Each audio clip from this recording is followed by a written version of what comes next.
All right, so this is our bonus round. This is first going to be put together for my patrons, and then later we'll release this to the world. But I'm here with Hiromi T. Rogers, who is the author of the book, Anjin, The Life and Times of Samurai William Adams. And I did a serious interview with Miss Rogers, and now I'd like to ask her some questions just for fun.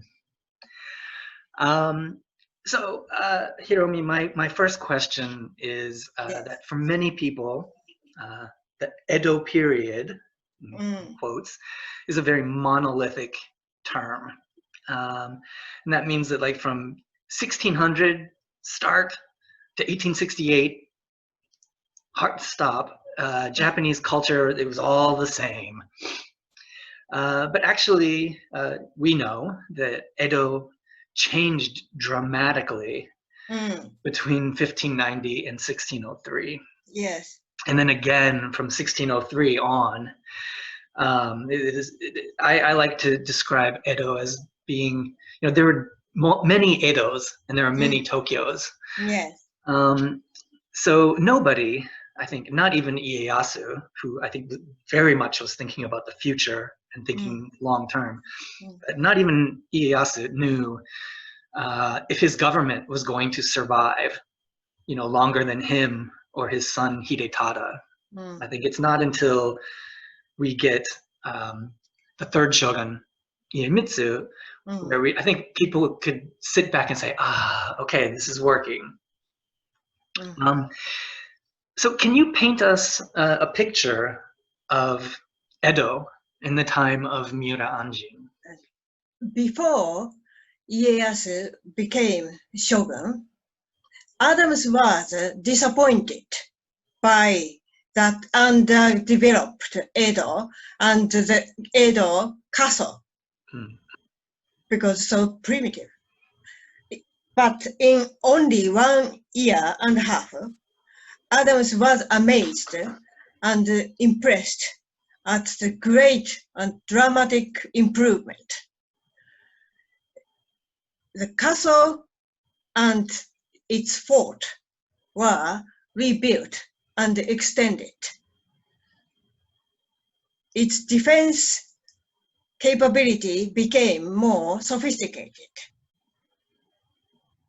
A residential area for shoguns, retainers were created in Nihonbashi.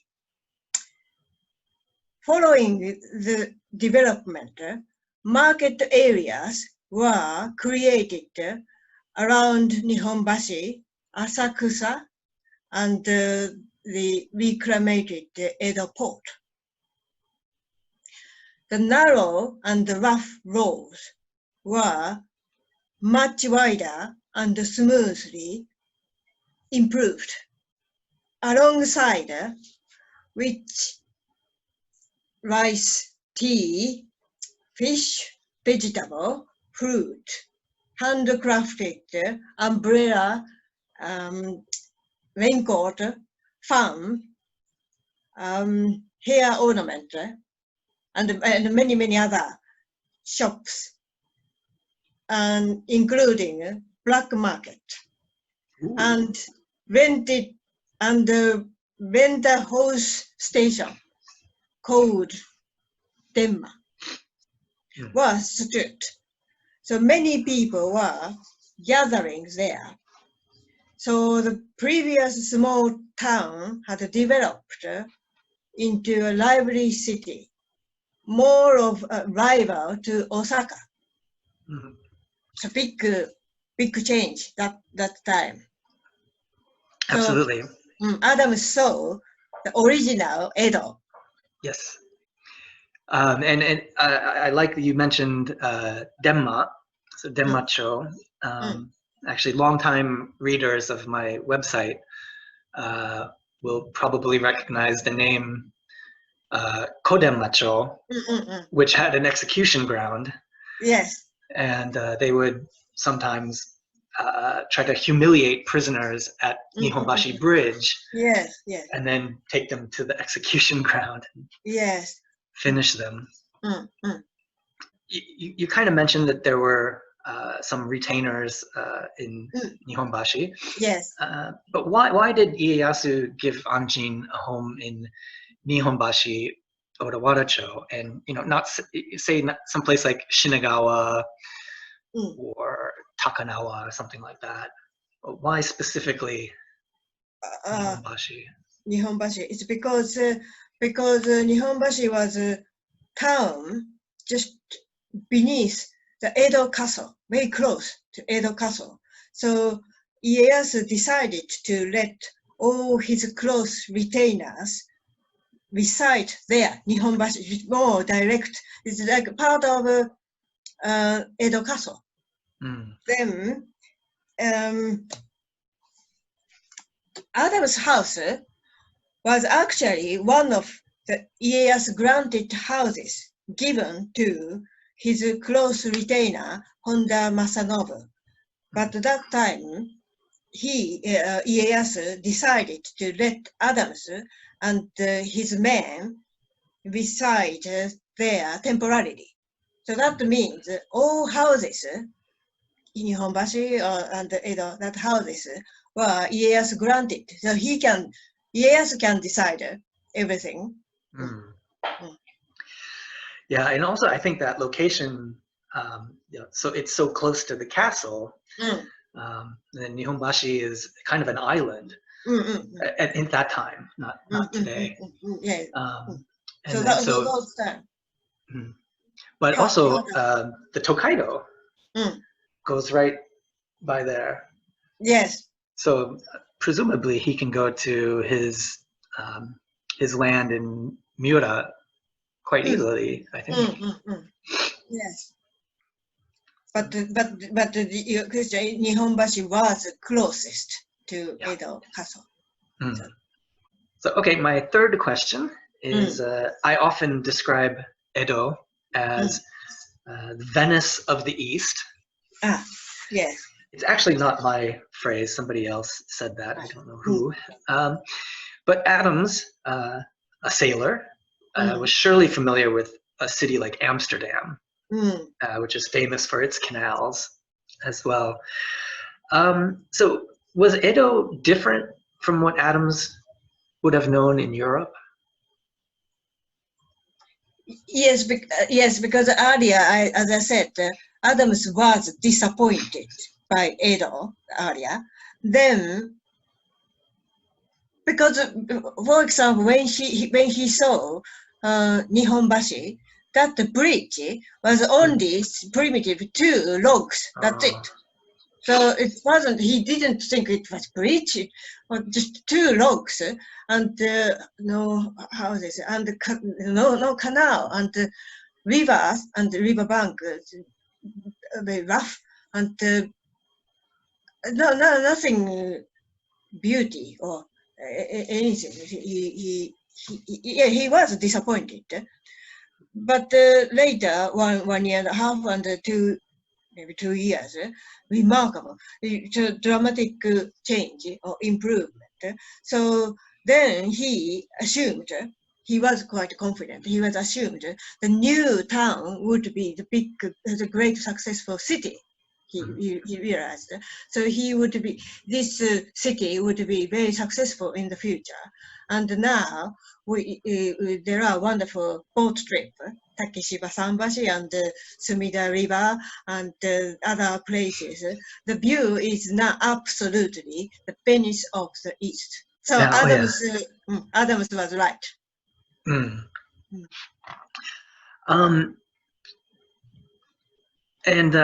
do you know the word weeb? No. No. No. I have no idea what is it. It's people who people who know about Japan only through anime. So otaku. It's like otaku in other countries. Anime otaku. Yeah. So they have maybe strange view of Japan. Ah, But a lot of weebs, as they're called, they have their famous anime, and then they will do like Seiichi Junrei. So for people watching, it's literally means going to like a pilgrimage, like seeing holy spots. But they want to see the famous spots from their favorite anime or manga or something like that. But I think people who love history, history nerds, we've been doing this since the beginning of history. We always want to go see these great spots. So what is Hiromi Rogers' top 3 must-see spots associated with Miura Anjin? Okay, is number 1 is the Usuki Bay, into which the reef drifted. So Adam's ship drifted. They didn't know where it was, so just accidentally or because of a storm, and so the ship drifted, and because the totally natural environment with mountains and the sea around the bay would take you back to Adam's time. Still, very just mountains, river, and the sea, and trees. That's it. And several station was there, so railway station, but nobody. I went to there twice. Nobody was there, and station nobody, and a little bit scared. And the station no roof and no. Oh, so other area I stopped. Then I had a taxi, eventually found a taxi, and where is a cafeteria or shop? Then he laughed. There is no cafeteria. What are you talking about, that cafeteria? What is cafeteria? Tea shop. Where is tea shop? And no. Then yes. So it's very much. I think I just imagine Adam's time. How about number 2? Number 2, yes, it's Hirado, Nagasaki, where Adams lived and died. The Hirado Castle and the restored Dutch East India factory are there, and I'm sure you will enjoy taking a walk on the peaceful and romantic road where Adams had walked. Very still peaceful, very peaceful and romantic. And the night still warm. Hirado is always often warm, and the night is so peaceful, safe, completely safe. And Hirado Castle is light up with green or blue light, and in front of the river and the sea. Very, very romantic and safe. And I recommend, yes, Hirado. The number 3 is Hemi, Miura Peninsula, Yokosuka, where Adam's estate was, and his and Yuki's memorial monument there, still at Tsukayama Park. And Tsukayama Park, the view from the park is fantastic. So I would recommend the audiences to visit these 3 places. I'm very, very curious about Usuki now. Yes, Usuki. And Hirado too. Hirado, as if I go back to 50 years ago, Japan.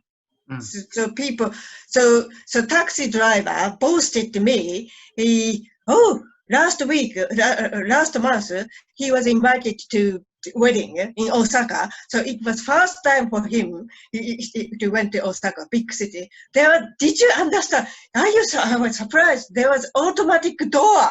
Have you ever seen automatic door? Wow.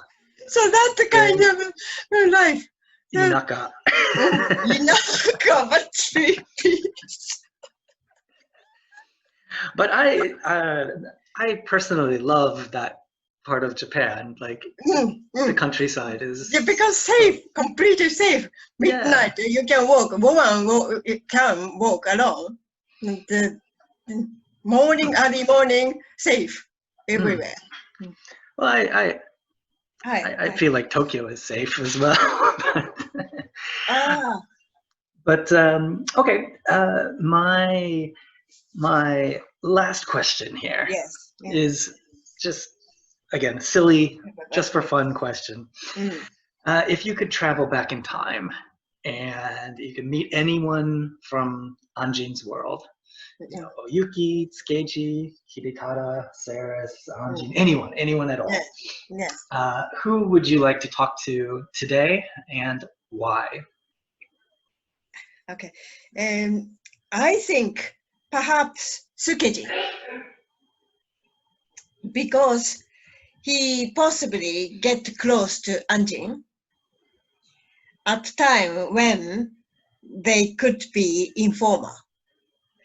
And of course, Anjin himself, because as a foreigner who has tried to adapt to British culture, I have a good idea what he struggled in Japan.